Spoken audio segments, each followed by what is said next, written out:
ازيكم يا جماعة؟ عاملين ايه؟ يا رب تكونوا بألف خير. اللهم صل وسلم وبارك على سيدنا محمد وعلى آله وصحبه وسلم. فيديو النهاردة هنعمل كده شوية حاجات مع بعض، هقول لكم جبت ايه، هننزل كمان نشتري حاجات وهنشوف بقى كل حاجة مع بعض. اول حاجة قلت كده ايه، اروق الصالة. بقالي مدة يعني بقالي فترة فاردة الركنة، ما بقفلهاش خالص. لاني باجي اقفلها هي بتعلق مطرح ما غيرت الكفر بتاع الركنة. ما غيرت يعني القماش وكده، فاللي جه عملها لي ما عرفش يربطها من تحت كويس، عشان دي كنبة سرير يعني، فما عرفش يربطها كويس وهي بتتفك دايما. يعني لو فردها سرير بلاقي كل كنبة لوحديها، الكنبة اللي هي اللي تحت دي بتطلع خالص عن الكنبة الكبيرة. فبيبقوا كنبتين، بيبقوا يعني ايه، او كنبتين كده، مش عارفه اوصف لكم ازاي، بس انتوا اكيد فاهميني. فقلت كده هدقها كده واظبط كده، يعني الحاجات اللي فيها الخشبه المتنيه دي هدقها وخلاص، واحط الجرار مكانه والدنيا ايه هتتلم. كمان كنست تحتيها، عايزه اقول لكم انا لو كل يوم هقلب الكنبه واكنس تحتيها هلاقي برضك حاجات، اكياس بقى، توك، بلاقي معالق، بلاقي حاجات ما تخطرش على البال. لو كل يوم هكنس ورا الكنبه هلاقي حاجات برضك. عايزه اقول لكم من قيمه كام يوم كنت شايله الصاله دي خالص كلها. شلت الكنبتين وسيقت تحتيهم وكنست وسيقت بالديتول ومش عارفه ايه وحاجات كتير والله. وعيالي دايما بيرموا معالق وحاجات ورا، فزي ما بقول لكم لو هكنس كل يوم ورا هلاقي برضك حاجات. بس قلت كده هظبط الدنيا، ظبطت خلاص الركنه عشان لما اجي افتحها تاني تتفتح معايا بسهوله، فهخلص كده هفرشها. عايزه اقول لكم شايله الكفر بتاع اللي هي الكنبه اللي هناك دي، لان لما باجي اركبه بصراحه بيفضل يتعوج وما بيظبطش على الكنبه. يعني زي ما انتم شايفين الكنبه اللي هي الكبيره دي مش ظابط فيها، بس بحاول يعني اظبطه على قد ما اقدر، على قد ما ايدي بتجيب فبعمل يعني. فشيلته خالص، قلت ايه، احط كده مفرش وخلاص عليها لحد ان شاء الله باذن الله هنزل وهجيب لها كده كفرات. بس مش هجيب لها بصراحه كفر يغطيها كلها، لا هجيب لها كفر كده اللي هو بيتفرش على القاعده بتاعه الكنب، اللي هو بيبقى كده معاه مناديل بتتحط في الظهر ومش عارفه وعلى الدراع وكده. بصراحه نفسي فيه، فلقيت محل بيبيع باسعار جمله، فان شاء الله هبقى انزل وهبقى ايه، اعرفكم يعني المكان لو الحاجه بتاعته طلعت كويسه. بس خلصت كده الكنب، هشيل بقى بتاع السجاده الصغيره دي. عايزه اقول لكم حلوه قوي بجد، بتلزق في السيراميك ما بتطلعش، مهما حطيتي عليها ايه او مهما كنستيها. يعني في كده اللي هي ايه، اللهم صل على النبي، البتوع اللي بيتحطوا دول مش عارفه، اللي هو بديل السجاد، في ما بتحطيه وتيجي تكنسي تلاقيها كلها اتلمت معاكي. انما دي بصراحه حلوه قوي. كنت جايبه ساعتها الواحده ب150، او الاتنين ب300 جنيه. واحد كده كان معدي، كنت عند ماما كان معدي وكان شايل سجاد كتير، فبصراحه انا ما كنتش ناقصني سجاد، ما كنتش عايزه الوقت ده، بس عشان هو كان شايل وماشي يعني فتره طويله وباين عليه يعني ان هو تعبان، فقلت ايه اراضي، وكمان كان راجل كبير، فقلت يلا راضي باي حاجه. فخدت منه بقى السجادتين دول ومشيه كده صغيره، حسبهم لي ساعتها ب320 ولا مش عارف 340 حاجه زي كده يعني. بس السجاد تحفه بجد. هو مش سجاد، هو مشايات ينفع للبلكونه، كنت جايباهم وما فرشتهمش في البلكونه، قلت لا اخليهم كده للصاله احلى كمان للعيال. حاجه مش هتزحلقهم ولا اي حاجه، حلوين يعني. وعايزه ان شاء الله ابقى اجيب للبلكونه، عارفين انتوا السجاد اللي هو الملون بتاع زمان، هو مش سجاد، هو مشايات كده بس بيبقى فيها ايه، ملونه، مش عارفه اجيبها لكم ازاي، بس انا نفسي فيه قوي للبلكونه، فلما انزل والاقيه ان شاء الله هجيبه. كمان عايزه اجيب ستاير للبلكونه، عايزه اقفل البلكونه كده من ناحيه المنشر ومن الناحيه التانية، عشان العماره اللي في وشنا، اللي هي في عماره كده جنبي في وشي طويله شويه، بيبقى اللي واقف فيها عينه في البلكونه عندي، فانا عايزه اقفلها خالص بصراحه، اقفلها كده من دخله الاوضه بتاعتي لحد كده ايه، الناحيه التانية بشويه، بحيث ايه اللي واقف في البلكونه حتى ما نشوفش البلكونه بتاعتي فيها ايه ولا مين جواها ولا الكلام ده. وكمان عشان الغسيل عايزه اقفل خالص ان شاء الله ايه، يمكن على اخر الشهر ولا حاجه اعملها. المهم كنت جايبه الحاجات دي من امبارح، والله كنت جايبه مشتريات وناويه ان انا اصور فيديو مشتريات، بس جيت رصيت الحاجه في التلاجة عشان العيال كانوا بيلعبوا في الكيس، فقلت بدل ما الحاجه تبوظ اشيلها على طول، فشلتها وقلت كده ايه، هرص بقى البهارات بجيب فلفل اسمر وبجيب كمون، عندي شطة من الشهر اللي فات، وعندي عندي حاجات كتير، عندي بهارات كتير. يعني اللي بينقصني اللي هو دايما يعني اللي بينقص عندي اللي هو الملح والفلفل الاسمر والكمون عشان السمك. جبت كده بهارات سمك. عايزه اقول لكم بهارات السمك دي اللي هي بتاعت المأكولات البحريه خطيره بجد، حلوه قوي. الكيس ده مش عارفه بحاجه و50 ولا حاجه ولا حاجه و40، فبيبقى حلو. وكمان البهارات بتاعت السبع بهارات بتاعتهم حلوه جدا. انا جبتها سايبه ما حبيتهاش خالص. هحط بقى كل حاجه في البراطيم وهقفل وخلاص. هنزل بقى اجيب حاجات من رنين لو تعرفوه. كنت مستنيه بصراحه يعملوا عروض على شنط التخزين، عشان انا لو تفتكروا كنت جايبه شنطه تخزين اللي هي بتاعه تخزين الهدوم دي، كان لونها زيتي عشان اشيل فيها هدوم الولاد.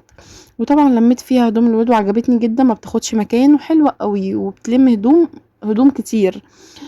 بس للي يعرف يعني اللي يعرف يرص جواها الهدوم ما شاء الله حلوه قوي. انا نزلت جبت 2 منها، واحدة لميت فيها هدوم محمد الشتوي، يعني لميت فيها هدوم الشغل بتاعته الشتوي، وهدوم الخروج بتاعته الشتوي، والهدوم اللي بتاعت البيت برضو الشتوي بتاعته. ما شاء الله ما شاء الله ما شاء الله، خدت كمية هدوم فظيعة وما بتاخدش مكان. عايزة اقول لكم لميت فيها الهدوم وحطيتها في الدولاب، حطيتها كده في الدولاب في ارضية الدولاب، وحطيت كده ايه علقت الرشاقات في الدولاب. والله العظيم ما واخدة مكانه، حلو قوي.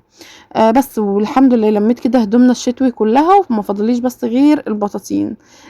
غسلت بطانيتين، فاضل لي بطانيتين وهبقى خلاص كده لميت الشتوي. وهبتدي بقى ايه، عايزه اجيب كده مفارش حلوه للبيت للعيد ده، عشان العيد اللي فات بصراحه ما عملتش حاجه، فانا حابه كده ادلع البيت كده ايه، يعني حاجات بسيطة.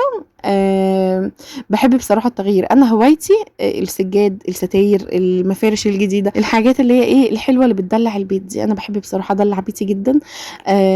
يعني والله العظيم كل يوم بحمد ربنا إني الواحد ربنا ستره في بيت 4 حيطان ملمومين علينا.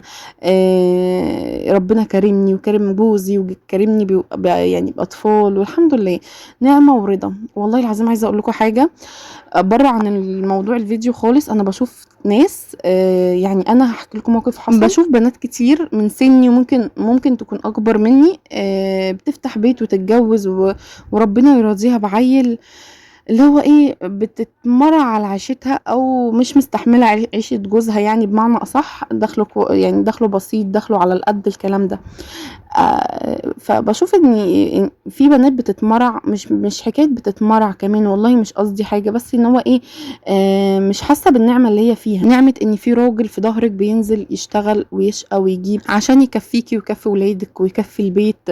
طبعا في رجاله غير كده تماما، بس يعني ده بيرجع لاختيارك انت من الاول خالص. ما تروحيش مثلا تجيبي حبيتي واحد يكون بيشرب حاجات مش كويسه، الفاظه مش كويسه، يعني اكيد انت بتبقي البني ادم اللي بيجي يتقدم لك بتروحوا تسالوا عليه. فلما تيجي تختاروا من الاول اختاروا صح عشان حياتكم بعد الجواز تبقى الافضل. ما تروحيش تجيبي واحد زي ما بقولك كده بيشرب حاجات الفاظ صايع مش متربي، الكلام ده كله طبعا احنا عارفينه. وترجعي بعد الجواز تقولي لا انا مش عايزه اكمل، اصل بيشتمني، اصل بيضربني، اصل مش عارفه ايه، اصل ايه. الاطفال اللي انتوا هتجيبوها ملهاش اي ذنب في اختيارك انت من الاول. ذنب الاطفال بيبقى يعني ذنب الاطفال انا بشوف كده بصراحه، وده من وجهه نظري. ذنب العيال دي في رقبه امهم، انت اللي اخترتي غلط من الاول.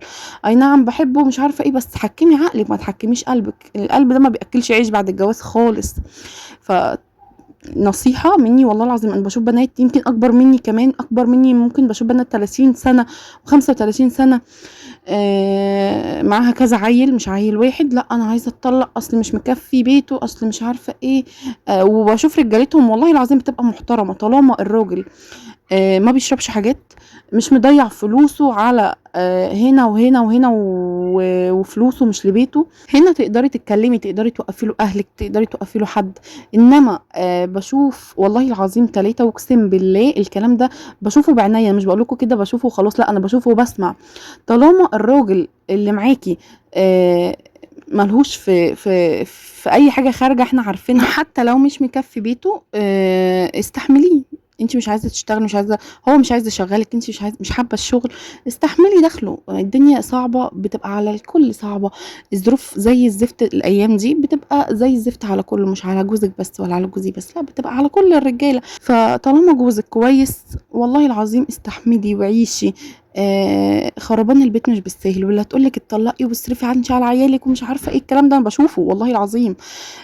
هتلاقيها قاعده مع جوزها وفرحانه يعني بيجوا كده اخر اليوم فرحانه بقعده جوزها وقعده ولادها ومتجمعين ومبسوطين مع بعض، وانتي بيتك هيتخرب، محدش وما تتبطروش. يعني في مثلا عندنا كده بيتقال البطران اخرته قطران، انتي اللي هتشيلي الليله، والراجل ما بيبكيش على عياله، انتي اللي هتشيلي عيالك من الالف للياء. فخليكي فاتحه بيتك طالما هو محترم وكويس معاكي، بس ظروفه على القد استحمليه.